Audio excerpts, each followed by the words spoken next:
No se ve nada. Espera, estaba iniciando la grabación. Que luego me olvidé. Aquí está. Ya. ¿Lo pueden ver? Sí. Ya. Entonces, el primer cuadro les había dicho que era la amortización constante, que ya les expliqué, ¿no?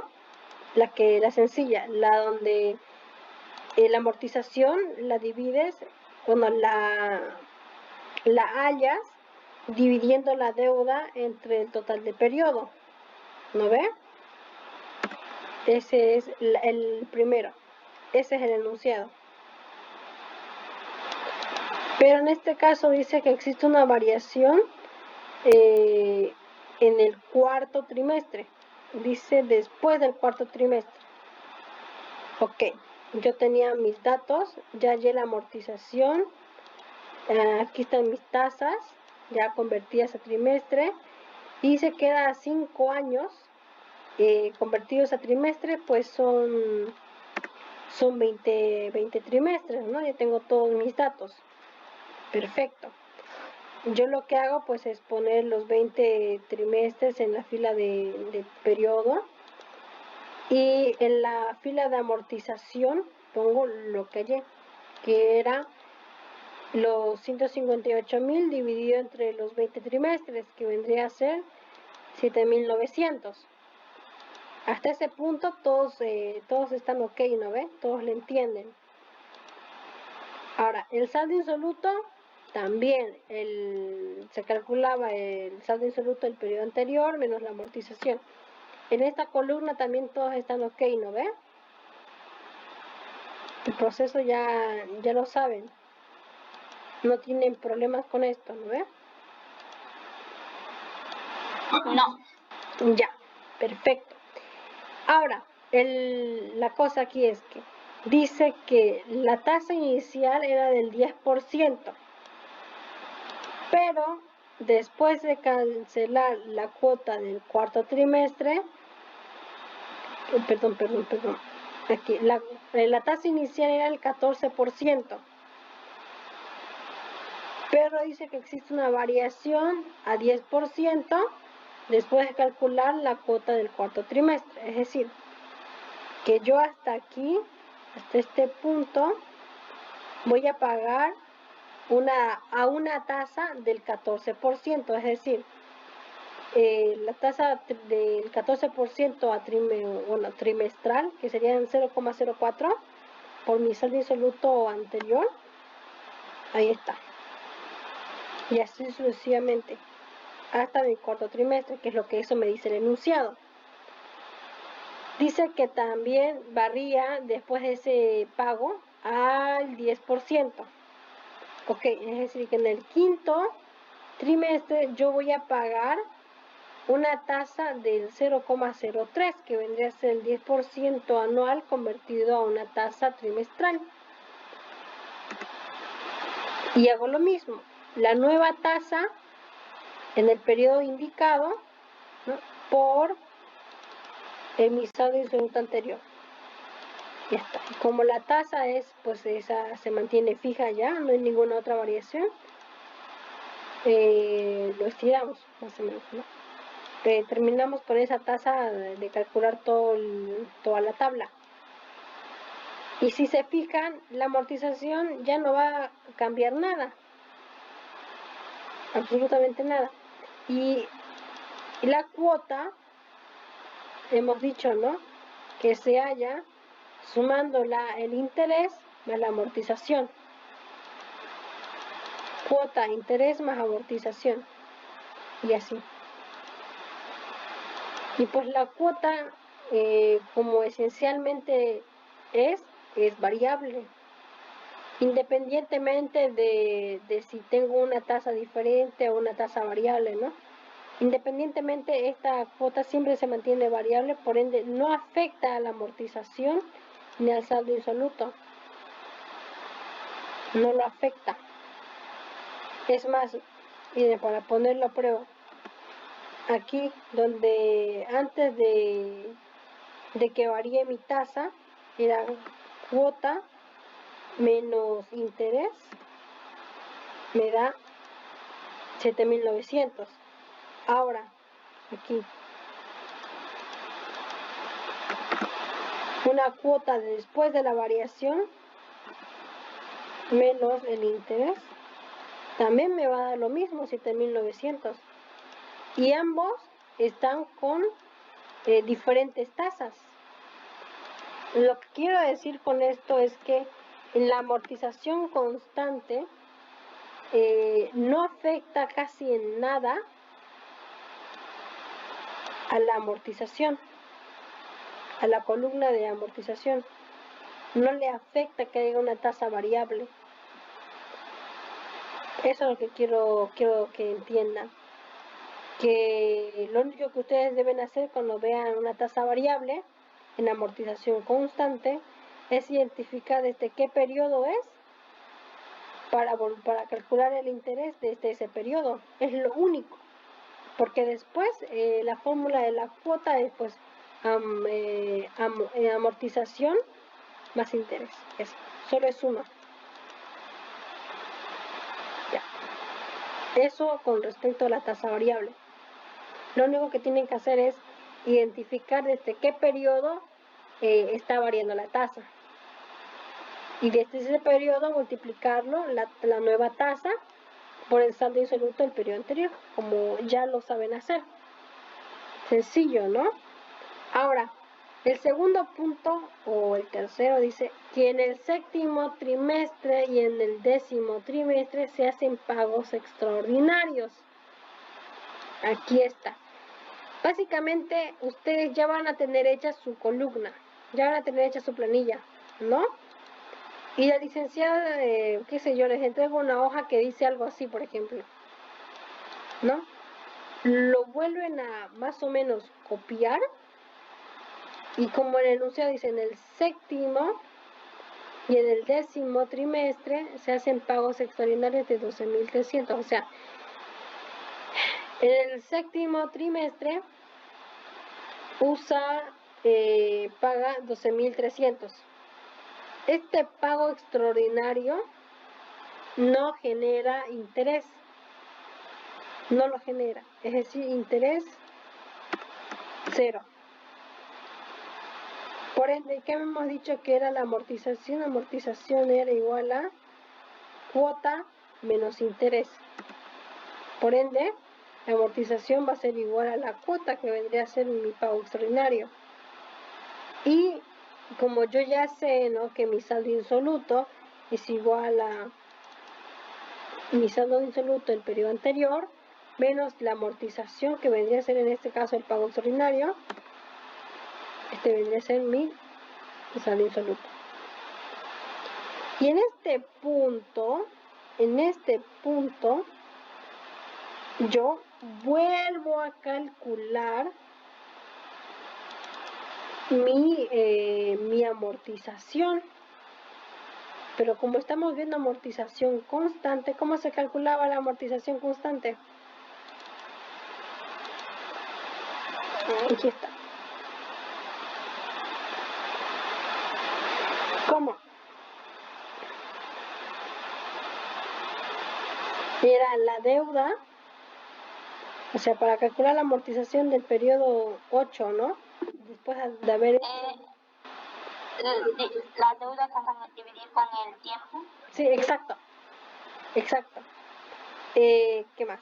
Le estaba diciendo, hice un pago extraordinario, ¿no?, que no me generó intereses ni nada, y modificó muchísimo mi deuda en sí, la redujo muy rápido, ¿no ve?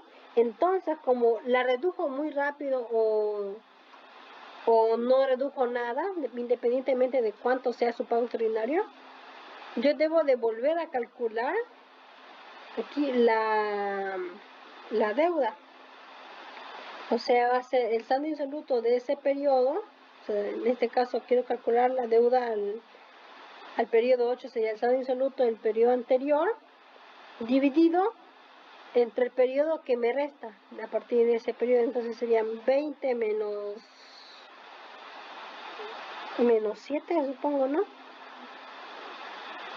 20 menos 7 son 13 trimestres. Entonces yo lo divido. Entonces digo que a partir del trimestre 8 yo voy a pagar, esto está redondeado por si acaso. Ahorita, ¿viste? Está redondeado. Yo voy a pagar esta nueva amortización, o la que, bueno, se va a amortizar esta nueva amortización. Y así, como es constante, lo bajaría hasta abajo, pero el enunciado me dice también que se hace otro pago extraordinario en el 10º trimestre de 15.600. O sea, que aquí vuelvo a hacer otro pago, anoto mi cantidad, este pago no me genera intereses y lo copio yo lo mismo en amortización. Y vuelvo a calcular el saldo insoluto, que es el mismo proceso, que sería el anterior menos la amortización, y ahí está mi deuda. Y hago lo mismo que hice, vuelvo a recalcular, ¿no?, lo que me queda de amortizar, que vendría a ser la deuda, lo que quedó de saldo insoluto después del pago extraordinario, dividido entre el periodo que me queda. Si mi pago extraordinario fue hecho en el periodo 10 y mi saldo insoluto me dio tanto, yo lo tengo que dividir entre el periodo que me resta. En este caso son 20, 20 menos 10 son otros 10. Por ende, mi amortización constante va a ser de 6.000 tanto. Y eso es lo que yo voy a pagar hasta terminar mi periodo, porque no tengo otro pago extraordinario, ¿no? Y hago lo mismo. El interés habíamos dicho que era igual la tasa por, ¿cómo se llama esto? Por el saldo insoluto del periodo anterior, y así sucesivamente. Y la cuota habíamos dicho que era la suma del interés más la amortización. Ahí está. Ahora, ¿qué sigue? ¿Qué es esto? Ah, sí, lo que habíamos visto hace rato, que era lo de amortización con solo pago de interés. Pero esto es amortización constante, ¿no? Hace rato vimos gradual. Ya me quedé sin voz. Lo mismo, básicamente lo mismo. Si solo voy a pagar intereses, yo lo que tengo que hacer es pues multiplicar la tasa, mi tasa, por mi deuda. En este caso mi saldo insoluto en el periodo 0. Y eso va a ser igual hasta el periodo donde yo tenga pues que pagar solo intereses. Y después de ese periodo que habíamos dicho que se hace,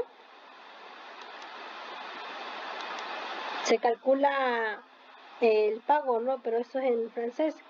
En este caso sería calcular la amortización, que vendría a ser pues la deuda dividido entre el periodo que me queda. Entonces serían 7 menos 20, habíamos dicho que eran 13, ¿no? Entonces yo digo acá, no tengo.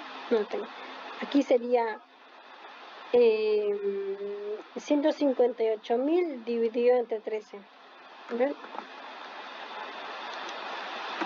Dividido entre 13.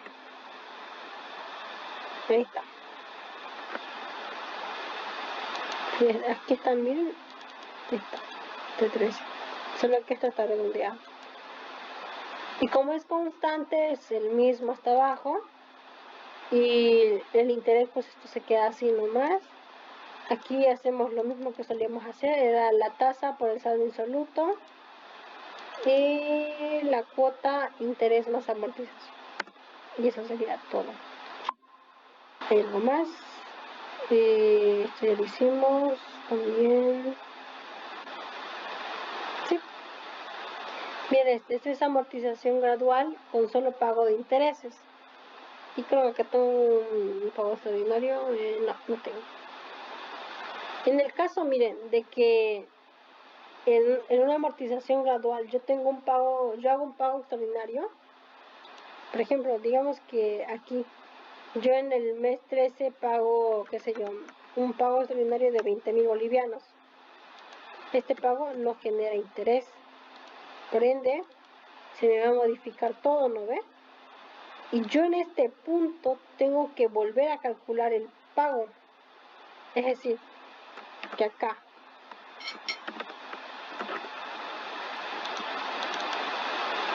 pongo pues mi tasa, cuánto era mi tasa, busco independientemente del enunciado. Era la tasa por el tiempo, cuánto tiempo me queda, 13 menos 16, pues me quedan 3. Y mi valor actual, que vendría a ser 83.000. Ahí está. Ah, no, esta es otra tasa. ¿Cómo se llama?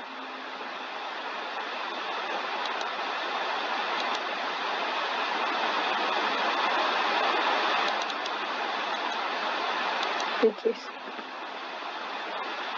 Aquí yo le pongo, ahí está, 21.000. Esto lo tengo que poner fijo, que es fijo. Y ya está. Ahí está. Y me da 0. Lo que quiero decir con esto es que si tienen pagos extraordinarios, al momento de que les dé su resultado en saldo insoluto, vuelvan a calcular cuánto es que van a pagar o amortizar, independientemente de qué estén calculando. En este caso, en amortización gradual, cuando tengan pagos extraordinarios y les dé ya estén en esta parte de que tengan su saldo insoluto, tienen que volver a calcular su pago, como lo hice acá. Aquí en Excel es más sencillo porque es con una función, pero usted lo tiene que volver a buscar su tasa, el periodo que les queda, y bueno, este vendría a ser su nuevo valor actual. Ahora, en pago extraordinario con amortización constante, lo que tienen que hacer es volver a calcular su amortización, que vendría a ser esta columna de acá. No sé si eso queda claro.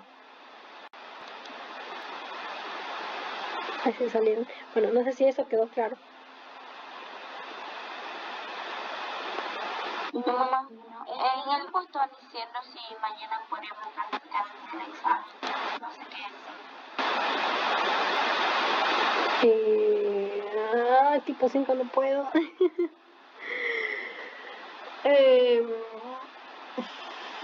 Es que yo esto trabajar a las 2, salgo a las 6:30 o 5 a veces, y hasta que llegara a mi casa, todo un lío. Pero en la mañana tengo que hacer otras cosas. Pasa, mira, que yo cuido pues a veces a mi hermanita, y ella últimamente está enferma, ¿no? Y estoy con ella, y después de estar con ella, llega mi madre y yo me voy a trabajar. Y por eso es que solo nos reunimos en la noche y me quedo a veces hasta muy tarde. Tengo una pregunta. Sí. Estaba hablando con el micrófono apagado. Pregunta nomás, oye. Como financiero, cuando es nota fija variable, como eso es una cosa variable también, ¿no? Pero vamos a meter No. a la persona con la acceso. Mira, cuando dice cuota fija, te está diciendo que hagas una amortización gradual o método francés. ¿Quedó claro? Sí, Y- pero la primera es una nota fija variable Ajá. y se va a completar ¿no? Sí, pasa que yo comencé con el más fácil, que es el alemán. Ajá. Y como en el enunciado te decía que tienes que hacer las dos, yo comencé con el más fácil, que vendría a ser la cuota variable. O sea que como esa nota fija variable hay que Exacto. Pero no les va a poner así a la licenciada, porque sería mucho trabajo y van a, ¿cómo se llama? Tomaría muchísimo tiempo realizar 2 tablas. lo que ella normalmente hace es poner un ejercicio con un tipo de amortización y luego modificarlo al final o después, ¿no? Para que no les tome mucho tiempo, pero que ustedes puedan hacer diferentes cosas. Ujú. Pero eso tienen que entenderlo. Cuando dice cuota fija es francés o gradual. Si dice cuota variable es método alemán o constante. ¿Ya? Ya, perfecto. La grabación se las paso mañana, ¿les parece? Lo voy a estar subiendo a Yete o a mi Drive, creo que ya no tengo espacio en el Drive. Ay, ya les estaré pasando el enlace. Eso sería todo, ahorita les paso todo el contenido. Chao, chao.